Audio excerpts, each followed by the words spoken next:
waan idin salaamayaa magacaygu waa Ibrahim Adam waxaan isweydiiyay waa maxay sababta asalka u ah rajadiga qofna kuma qanacsana waxa uu haysto dunidan qof kasta waxa uu ku jiraa jamasho wax uusan haysan maxay sidaas u tahay waxa jirta mar ay wanaagsan tahay in aadan naftaada ku qancinin halka aad joogto iyo wax aad hayso laakiin su'aashan aan isweydiiyay maxay tahay sababtoo ah waxaan jecelnahay isbarbardhigid iyo ku dayasho dadka qaar baa cadeynaya jirkooda si uu midabkoodu u noqdo cadaan dad badan oo cadaan ahna waxa ay doonayaan in ay helaan midab madow bunni ah kuwa u dhimanaya in ay dhubtaan si ay ugu ekaadaan kuwa modelka ah oo kale qaar kale jecel in ay miisaankoodu kordhiyaan dadka intooda badan ma garan karaan waxa ay sameynayaan kaliya waxay arkeen cid kale oo sameynaysa qaar baa u dhimanaya in ay shaqo helaan halka kuwa kalena ay dhibsadeen shaqadooda kuwa dhib kasta u in ay lacag helaan kuwa kale ayaa wax ay ku qabtaan waaya markay lacag heleen kuna ciyaara dad badan ayaa u murugooda in ay dhoofaan markii ay tagaan halkii ay rabeenna ku duceysta iyo mar un ku celiya isbarbardhigida iyo ku dayashada waa cudur halis ah miyaysan ahayn waqtigii aan joojin lahayn arinta kuna farxi lahayn sida aan nahay iyo wax aan haysano ogow si kastoo aad si adag ugu shaqayso ama aad u dadaasho waxaa jira dad ka hanti badan dad ka qurux badan sidoo kale waxaa jira dad ka liita iyo dad ka dhibaato badan ha isbarbardhigin cidna naftaadana ha barbar dhigin naf kale mushaarkaaga mushaar kale gurigaaga guri kale gaarigaaga gaari kale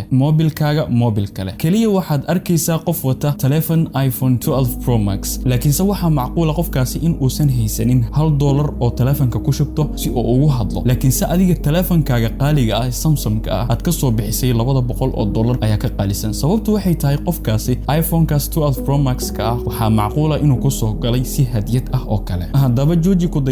bilow nolol cusub waxa hubaal ah in aad habkan ku noqonaysid qofka ugu farxada badan waxa ugu adag adduunka waa in aad isku daydo in aad noqoto qof kale oo aadan ahayn aamin waxa ugu fudud ee aad sameyn karto waa in aad qofka tahay ahaataa faraxsanow kuna noolow nolosha dhabta waxa jirta sabab uu Alle subxaanahu wa ta'ala kaaga dhigay sida aad tahay ku siiyay wax aad haysato xasuusnow isbarbardhigida waxay waxyeelaysaa xiriirka kala dhaxeeya naftaada kan dadka kale iyo tan ugu muhiimsan ee ah xiriirka Alle subxaanahu wa ta'ala waxay ka dhigtaa mid aan ku mahad celin nimcada Alle kugu manaystay ahow qofka aad tahay ku qanacsano waxa aad haysato waxaan jeclaystay inaan intaas idin wadaago waad ku mahadsan tahay daawashada muuqaalkan fadlan kanaalka ku soo bir oo subscribe noo saar sidoo kale muuqaalkan like button ka noo taabo waxaan ku leeyahay ku raaxayso noloshaada peace